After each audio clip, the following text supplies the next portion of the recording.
कि झूठी होने लगी है बाबा बागेश्वर की भविष्यवाणी, क्योंकि अब लगने तो ऐसे ही लगा है। कमलनाथ से कहा कि आप सीएम बनेंगे, लेकिन कांग्रेस चुनाव ही हार गई। फिर शिवराज सिंह के नाम की भी सीएम बनने की पर्ची निकाली, मगर उनका भी पत्ता साफ हो गया। मध्य प्रदेश चुनाव में बाबा बागेश्वर धीरेन्द्र शास्त्री के पास नेताओं का मजमुआ लगा रहा कि कब बाबा कोई भविष्यवाणी कर दे वो सच साबित हो जाए। लेकिन एमपी चुनाव ने धीरेन्द्र शास्त्री को पूरी तरह बेनकाब कर दिया है।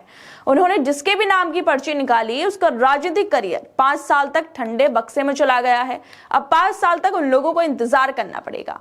पर्ची निकालकर लोगों का भविष्य बताने वाले बाबा ये बताने में चूक गए कि कमलनाथ और शिवराज सिंह के भविष्य में क्या होगा। दोनों को बता तो दिया कि दोनों ही प्रदेश के मुख्यमंत्री बनेंगे, लेकिन अफसोस दोनों का ही मुख्यमंत्री बनने का सपना टूट गया। चलिए आप लोगों को बता ही देते हैं कि आखिर ऐसा क्या हुआ कि कमलनाथ और शिवराज सिंह चौहान मुख्यमंत्री के रेस से बाहर हो गए। दरअसल मध्य प्रदेश में विधानसभा चुनाव से पहले शिवराज अपना भविष्य जानने और ये देखने धीरेन्द्र शास्त्री के पास गए थे कि इस बार के चुनाव में लोग किस पार्टी को वोट देंगे, क्या उनकी सरकार राज्य में बनेगी, और सबसे बड़ा सवाल, अगर उनकी पार्टी जीतती है तो वो मुख्यमंत्री बनेंगे या नहीं बनेंगे। इन सब सवालों को मन में संजोए शिवराज सिंह पहुंच गए बाबा के पास। अब जैसे उन्होंने सोचा था, बिल्कुल वैसे ही धीरेन्द्र शास्त्री ने शिवराज के नाम की पर्ची निकालते हुए बता दिया कि आप ही मध्य प्रदेश के सीएम बनेंगे। लेकिन ऐसा कुछ भी नहीं हुआ, बल्कि बीजेपी ने उनका काम पर तो खूब चुनाव लड़ा और भारी बहुमत से जीते भी, लेकिन फिर भी शिवराज को मुख्यमंत्री नहीं बनाया। उनका सपना और धीरेन्द्र शास्त्री की भविष्यवाणी को बीजेपी ने एक झटके में फजूल साबित कर दिया और मुख्यमंत्री बनाया गया मोहन यादव को, जो खुद ओबीसी से आते हैं। मतलब ऐसा कह सकते हैं कि एक ओबीसी के ऊपर दूसरा ओबीसी मोहन यादव भारी पड़ गए हैं और शिवराज का मुख्यमंत्री बनने का सपना उन्होंने तोड़ दिया है। ऐसे ही कमलनाथ भी बीजेपी के राह पर चलकर जनता को लुभाने की कोशिश कर रहे थे और वो भी अपना भविष्य जानने पहुंच गए बाबा बागेश्वर के पास।